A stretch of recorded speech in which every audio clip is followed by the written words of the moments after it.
Pemilu tahun 2024, siapa yang akan menjadi presiden kita selanjutnya? Di sedikit cerita kali ini, gue bakal bahas prediksi gue untuk pemilu tahun 2024. Jadi, apakah yang akan terjadi, siapakah presiden pemenangnya, gue belum tahu pasti. Tapi disclaimer dulu, di video ini gue cuman berasumsi dan memprediksi. Hasilnya bisa jadi salah, errornya mungkin tinggi, tapi ya ini sekedar asumsi dari gue. Yuk, kita bahas.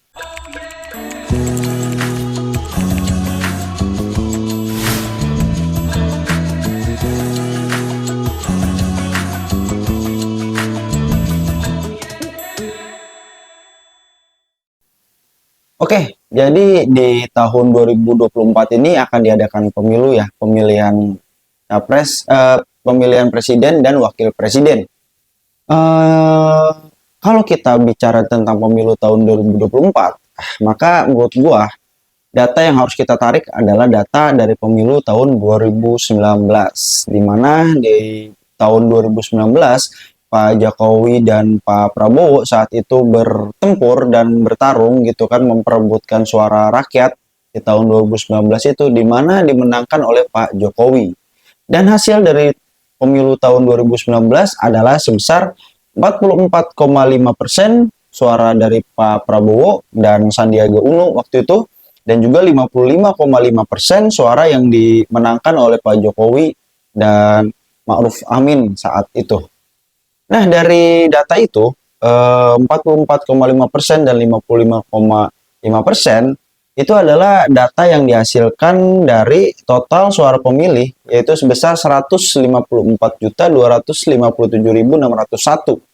Dan total pemilih terdaftar itu 190.770.329.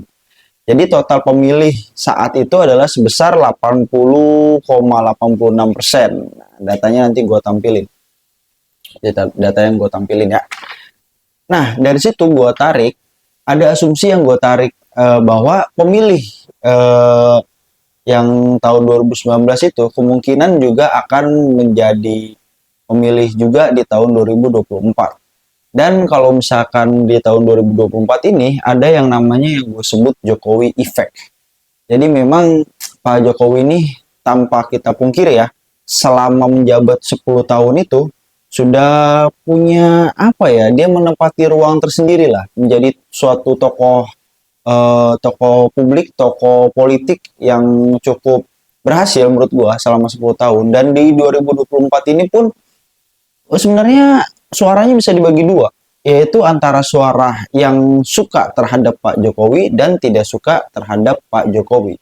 Survei juga yang gue ambil dari survei indikator, katanya kepuasan terhadap kinerja Jokowi itu mencapai kurang lebih 75,8%. Ya, memang turun sih dibandingkan bulan Juli katanya ya kan.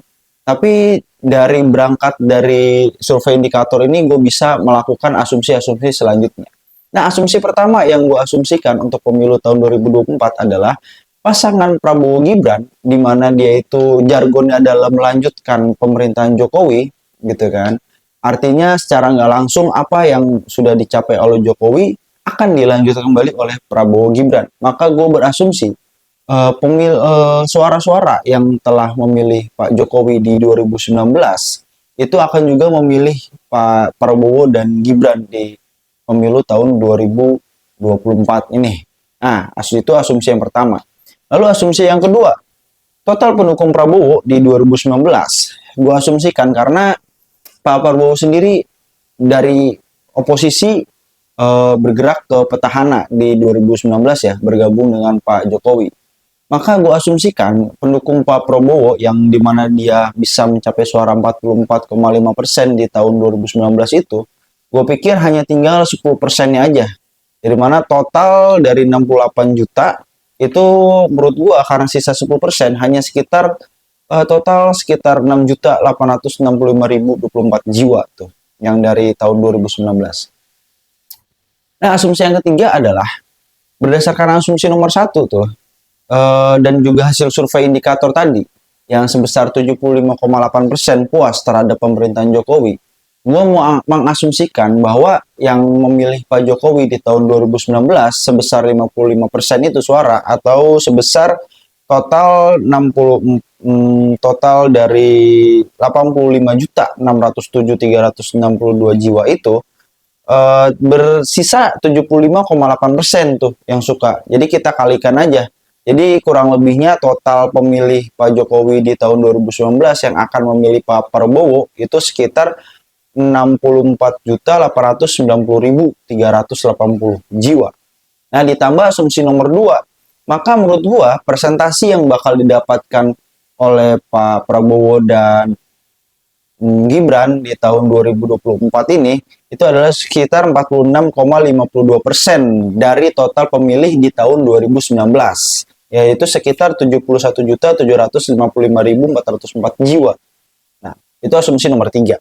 Terus asumsi nomor 4.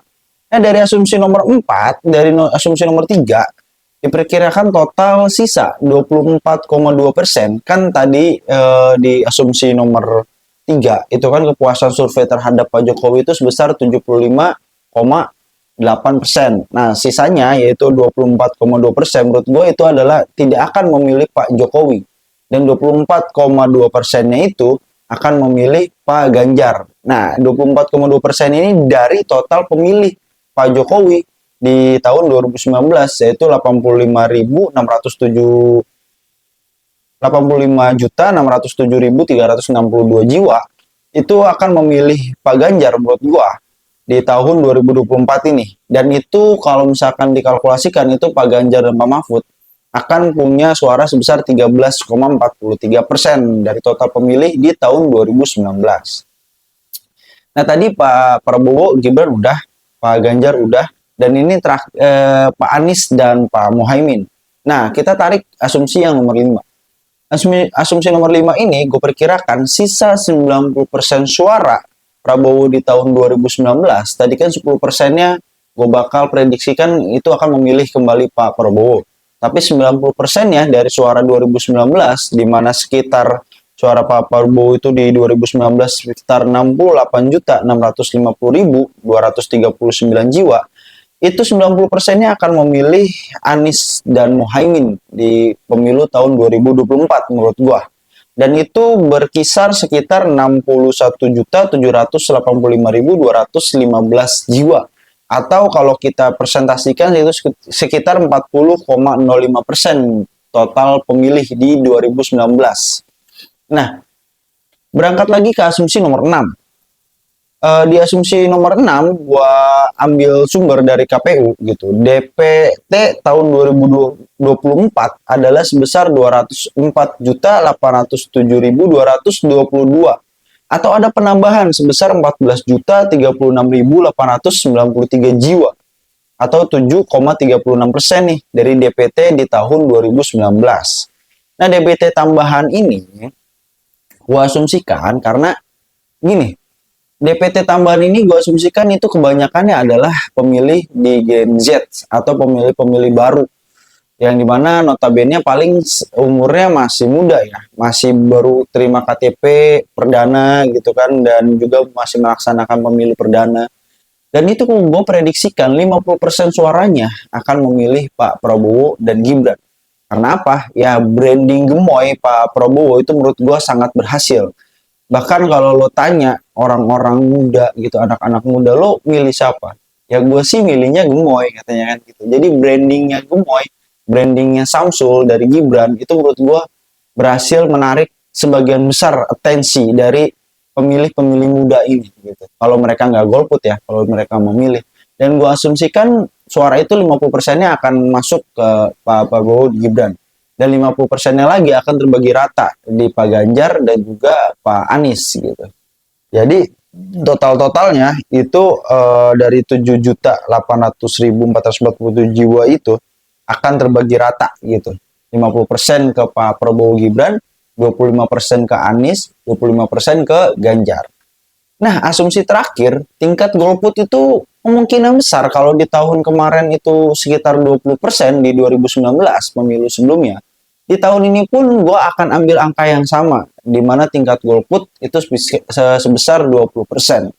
Maka bisa di asumsi terakhir, ini adalah prediksi gua tentang perolehan suara di tahun 2024. Mana Pak Anies Muhaimin itu akan memperoleh suara sebesar 37,71% dan Pak Prabowo Gibran sebesar 43,79%. Dan terakhir Pak Ganjar Mahfud hanya akan menerima suara sekitar 12,64%. Nah, itu tadi prediksi gua terhadap perolehan suara dari masing-masing capres. Sekali lagi prediksi ini hanya sekedar prediksi dan asumsi yang gua ambil pun dari asumsi pertama sampai asumsi terakhir, di mana terakhir adalah nilai prediksi dari calon presidennya gitu kan yang akan menjadi nanti di tahun 2024. Itu pun hanya sekedar asumsi ya. Artinya kesalahan atau errornya pun bisa terjadi sangat besar gitu. Karena ya asumsi tadi gue tarik berdasarkan data-data yang juga validasinya belum terlalu bisa tervalidasi ya. Jadi itu sekedar prediksi aja. Nggak bisa dijadikan patokan. Bisa jadi errornya sangat besar, tapi gue yakin dan sangat yakin 02 masih akan memimpin di putaran pertama. Dan gue prediksi pemilu nggak mungkin terjadi satu putaran.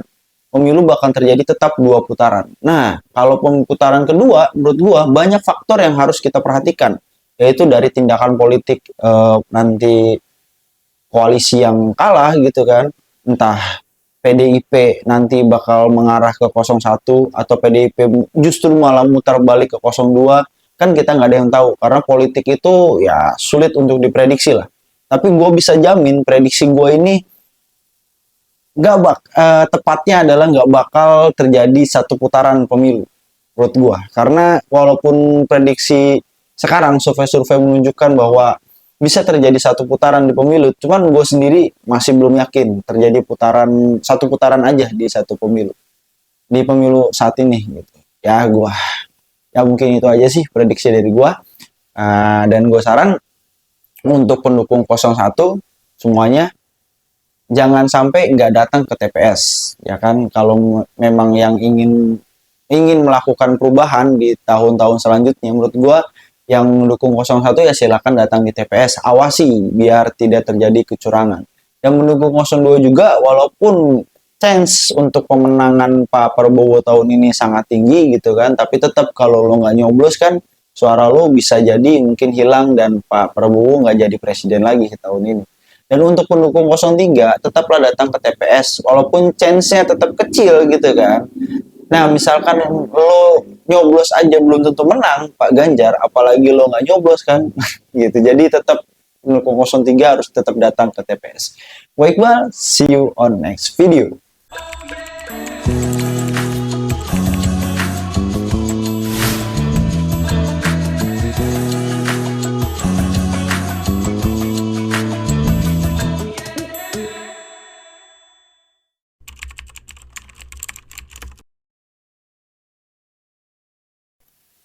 Siapa yang akan menjadi presiden kita selanjutnya di tahun pemerintahan tahun 2024 sampai 5 tahun ke depan sampai 2029? Ya, di 14 Februari nanti kita akan menentukan hasilnya. Tapi sekarang di sedikit cerita kali ini, gue bakal coba memprediksi hasil dari pemilu di tahun 2024 ini. Ya, semua ini hanya prediksi ya, dan juga gue pakai asumsi-asumsi. Jadi disclaimer dulu, jangan sampai lobby